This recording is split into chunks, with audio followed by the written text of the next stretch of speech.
Hi, I'm Stefan and what an awesome week it's been in business. Unbelievable, never a dull moment. You've got to agree with me. However, if you haven't seen any of our previous two videos, we covered in the first one the 7 steps, 4 touches, the power of relationships, the importance of relationships internal with our immediate team and supply chain, as it is for our external, being our customers and our client base and our strategic alliance partners. So important. So if you haven't seen that video, please click here. If you've seen that video but you haven't seen the most previous video, being the 5 critical steps to building clients for life, I also encourage you to see those two, because this is a running order that we're sharing with you. So I just want to make sure you don't miss out on any little bit that's so important to ensure you're putting all the jigsaw pieces together, right? No good having a jigsaw finished and there's one piece missing. Oh, that's no good. So really enjoying the question and answer, enrollment right now. Our team's been fielding some questions and answers and giving feedback to some of the questions that are being asked. You know, what's the best way to get feedback from customers? Well, I'm sort of thinking just ask them. Just pick up the phone and ask them. I mean, what is it that we're doing well? What is it that we could be doing better?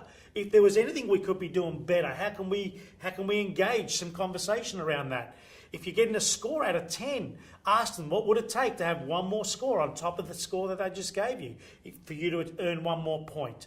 So ultimately, the best way to get feedback is be brave enough. No one in your business, no one, is going out of their way to sabotage your business.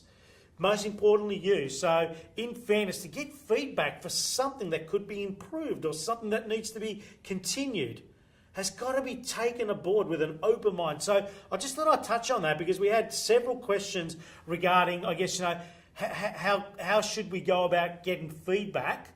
And then the next component that was also very interesting was training of a team. You know, you just got to keep it simple. You got to keep your team enrolled.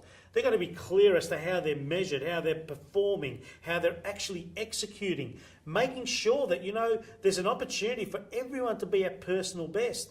Making sure that your team isn't too widely spread also is very important, to make sure the training is very precise and on par with what it is that we wish for our people in certain aspects of our business, our team, to be performing at. Very, very important. However, today's session is about the ownership journey. The journey of ownership. What does it take to keep on building? What does it take to keep on lifting a level, raising the bar, going another standard, building and holding an engaging culture that's about a bias to high performance challenge, a bias to solutions and excellence, a bias to just raising the bar?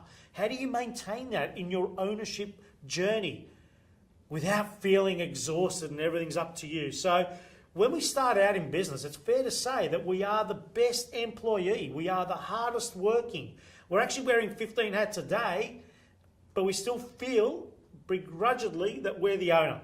So most of us kick off our ownership journey, and there's no disrespect. It's actually pretty cool that this is the way the evolution of business ownership occurs.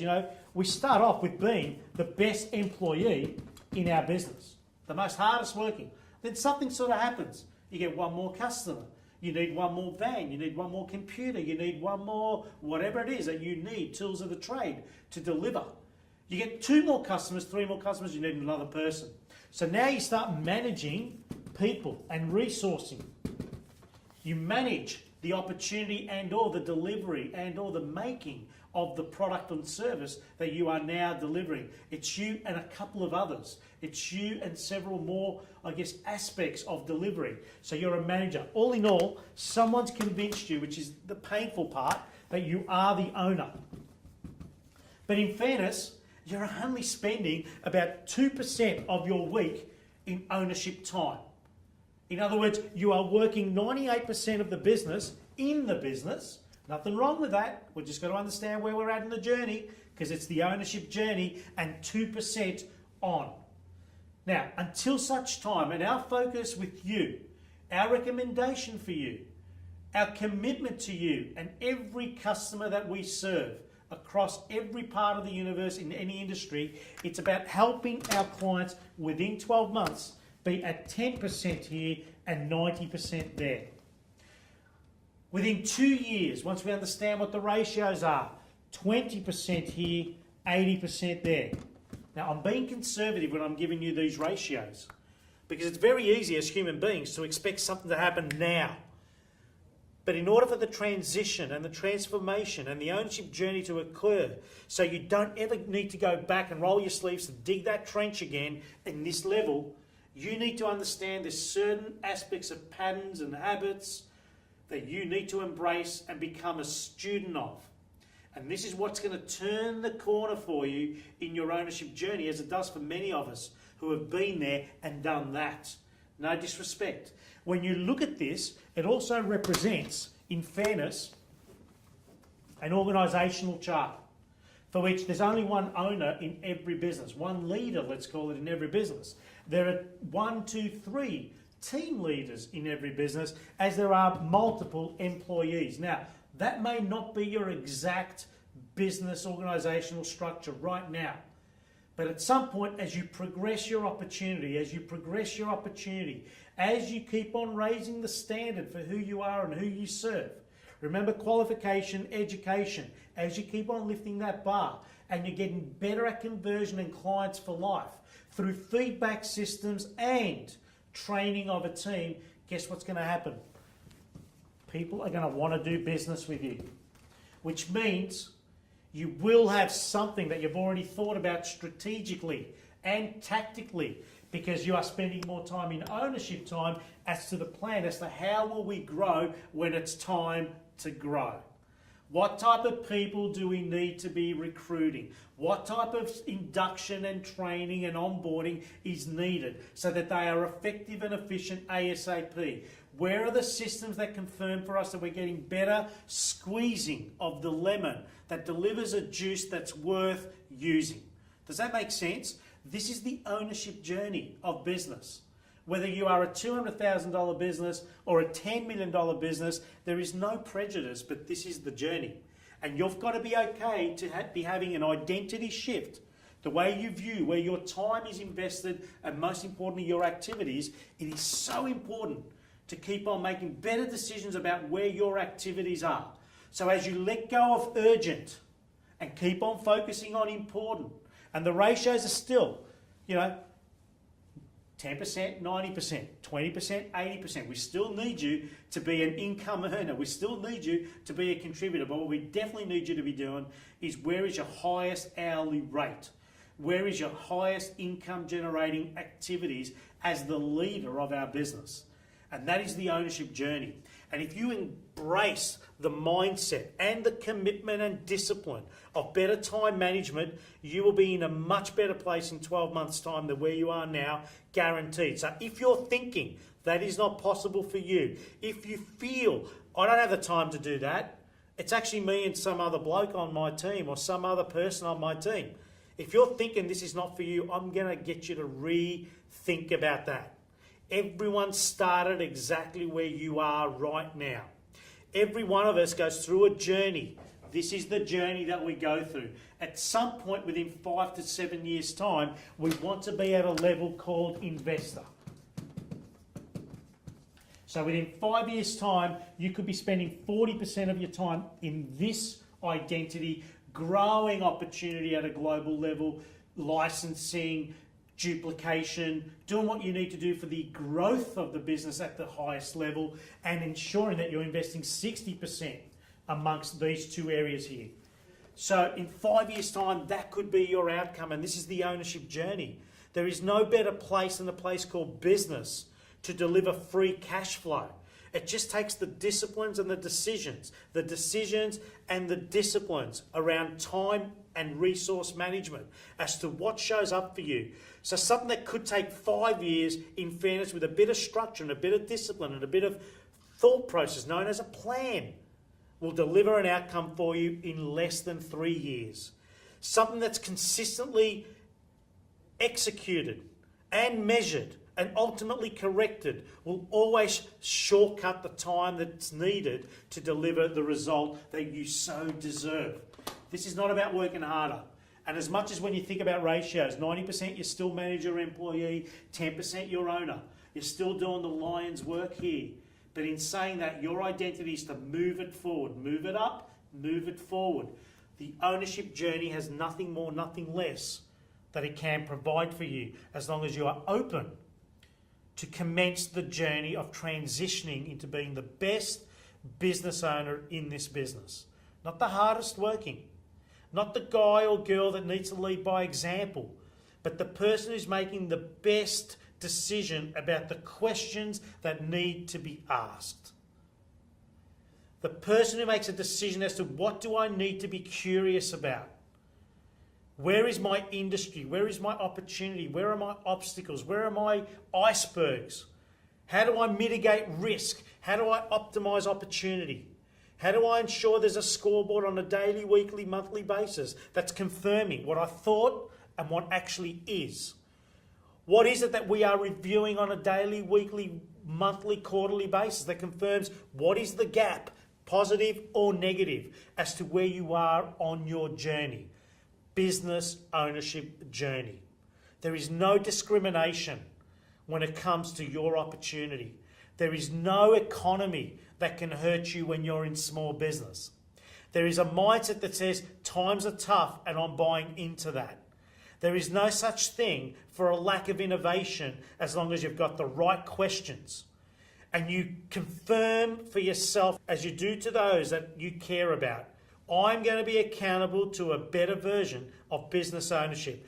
I am going to be accountable, to be held accountable for when I drop the ball, on continuously being the person that will lead us to the next level of standard.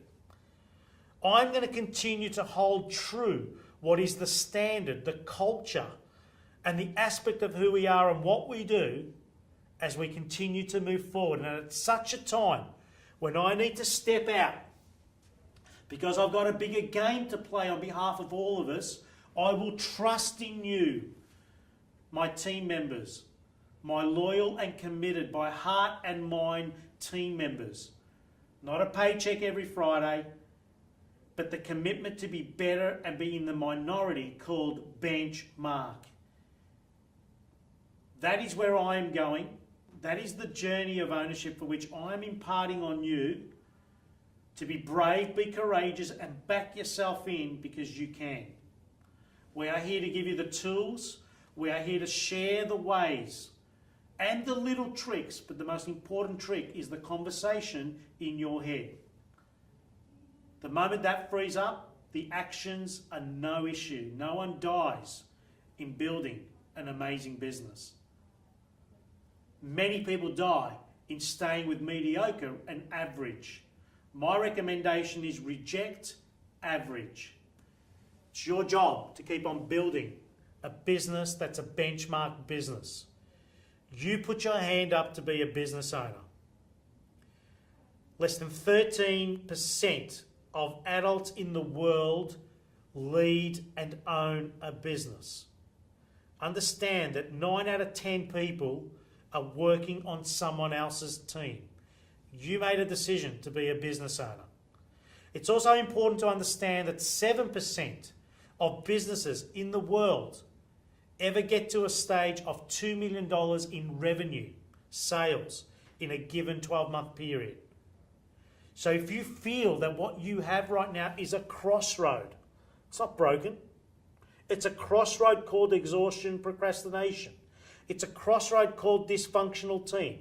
It's a crossroad called I don't have the best clients or I don't serve the clients I deserve. It's a crossroad called competition. I'm here to tell you the only competition is the competition that you accept.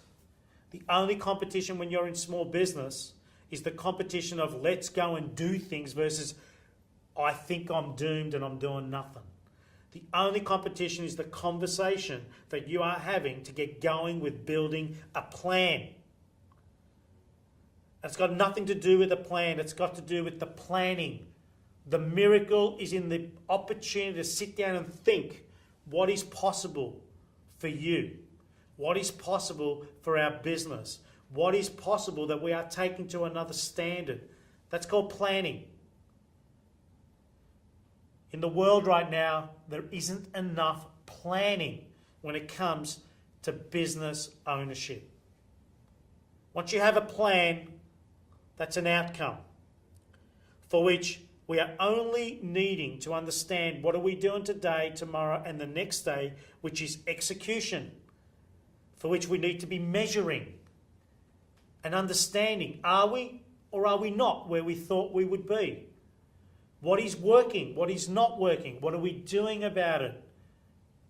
Removing all ego that you need to have all the best answers. No. You need to have the best questions. And once you measure your execution, your activities, you have an opportunity to auto-correct and go back and execute again. Not expecting a 100% success rate, but expecting for something to have influenced a different result. And that's how we go about being great business owners, amazing business leaders, for which we are balanced in the emotion. Because what we actually deserve on the back of what I just shared, and as we progress through the identity and how we invest our time, which is ultimately your most precious resource in the early days of business, what you actually have is better clients served by better team. And those two are known as something that gives us a clue for better money. The freedom of choice for what you can do with your time comes after the freedom of building a business that doesn't need you being 100% here. We need you to be leading where it is that we're going. That's an idea, that is a concept, that is a plan, that is ultimately considered. We need you because now you have freedom to be thinking, where am I investing my time and or money to continue to leverage my opportunity? So I spoke about leverage in my first session, and I just want to open this up a little so we really get to understand the biggest prize of them all, and no one really told us this. When it comes to business, your biggest prize is getting to a stage where you have leverage. Leverage comes in three ways.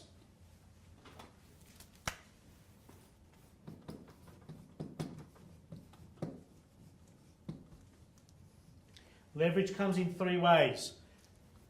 Number one, leverage in other people's time, otherwise known as your team. Your 60 hours a week plus 10 others at 60 hours a week equals 660 hours this week. What have we got to show for it? How effective, how efficient, how outcome-based are we? You have two choices in life. You can be big or you could be rich. You only get to pick one. So those with the biggest teams are not always the most profitable. So how you go about confirming other people's time and how effective and efficient it is a decision that you need to make as a business owner, business leader. You may not have all the answers, but if you remain curious and open your mind, there are plenty that can give you perfect direction. The second most important concept when it comes to leverage is other people's money. As you grow your business reputation, as you grow your business relevance, as you keep on building clients for life, served by people, human beings, team that are better than you, you will be in a position where free cash flow is starting to occur. You will also become a better money manager, which means the decisions around money become a lot more defensive than they become offensive. Because you know what it takes to build money now. You're not just going to go and spend it. You will always end up investing it. So other people's money is now you have a track record as a money manager. And the banks and the finance institutions turn up and say, hey, we'll give you 70 cents of ours, you give us 30 cents of yours, and we'll help you grow money. Other people's money. Your clients, your payment terms, your terms of trade. You have an opportunity now because you have a reputation of being a service provider to be nominating how the terms of trade go versus Stefan, in my industry, you don't understand. We need to do the work and then we might get paid in 120 days. Wow, really? That's because we haven't built the reputation of being an awesome service and product provider yet. Or if we have, we haven't been brave enough to have a conversation with our A-grade customers about, hey, you're actually killing us the way you're paying us. Second most important leverage point. And the third, and it's definitely the third, is other people's network. So when it comes to relationships, when it comes to building reputation, integrity, values, being invited to the best tables within the industry, within your region, being seen as an influencer of decency, being seen as a human being that cares, that allows people around them to grow and prosper and be at a better level today than they were yesterday. To ensure on the personal side you also have a track record of being decent. You will be invited to other people's tables.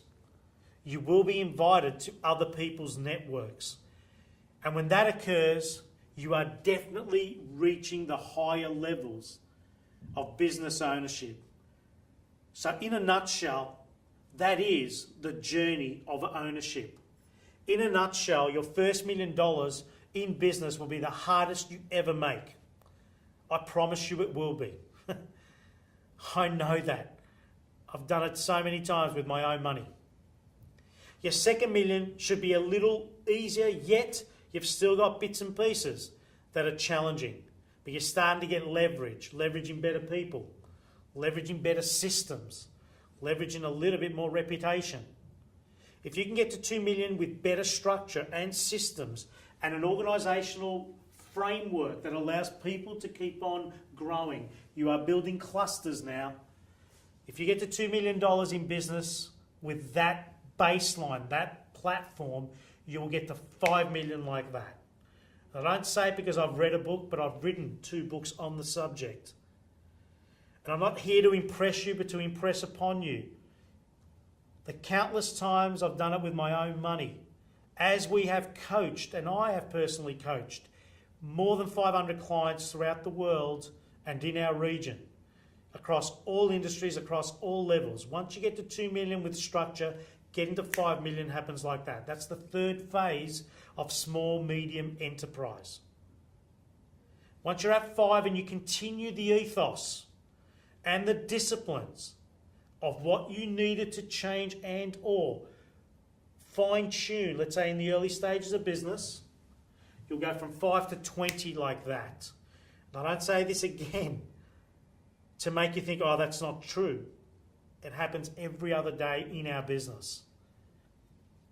Once you get to 20, you're at a point now of acquisition, merger, diversification, divestment.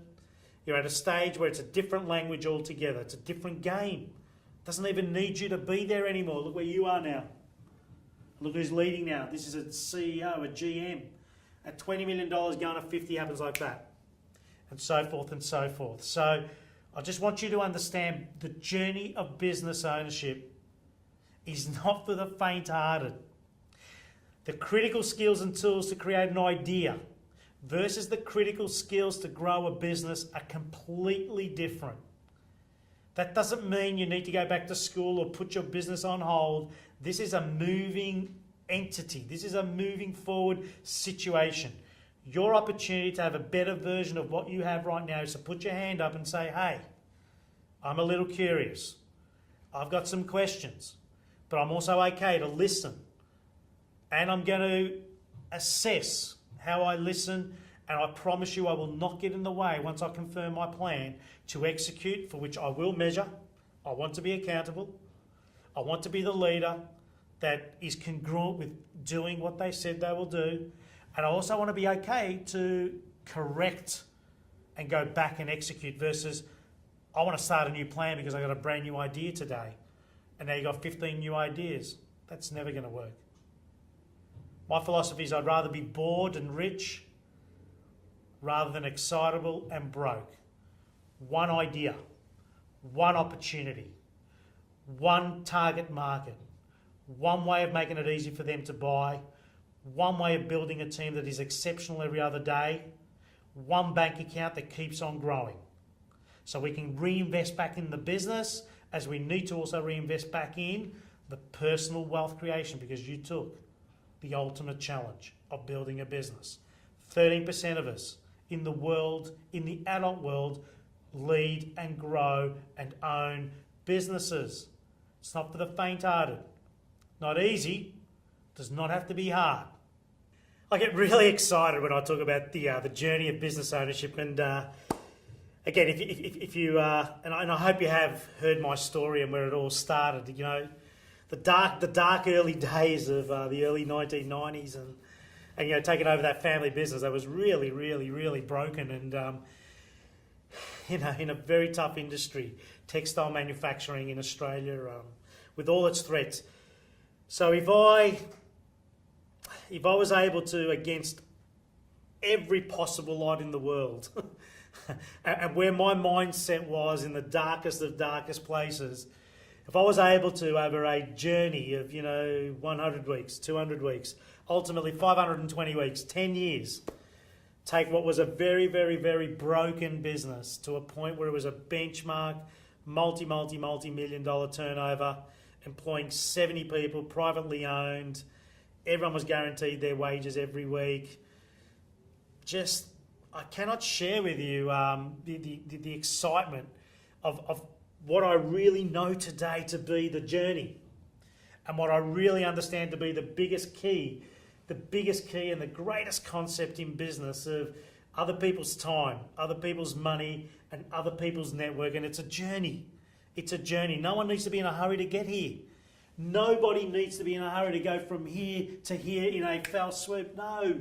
It's like anything in life. If you go from to in a quick time frame, and there's been no training and or practice and or rehearsal and even some scars on our knees, you'll be setting yourself up for an epic failure again. So I'm really excited to be, you know, we're getting so close to launching a massive and an awesome opportunity for any business owner at every level.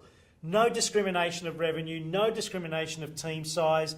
I'm really excited for what's going to be coming your way in a, I guess in a message, in an email, in an offer, as far as where we take this opportunity and how we can get on a journey together, as we do with many clients around the world.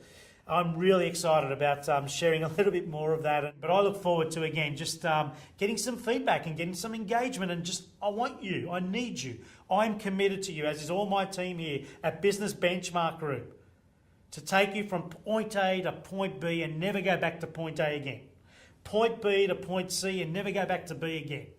We are here to be your accountability, but most importantly, the shoulder that you lean on, the CEO that at some point you will be able to hire at $500, $600, $1 million a year because you're running a $100 million business. We want to be that outsourced option for you at a fraction of that cost. But in saying that, we look forward to putting the offer out your way. Please stay engaged, send your questions. If you've got any curiosity around the ownership journey or the key points of leverage, please keep those questions coming through. Myself, my team, we are committed.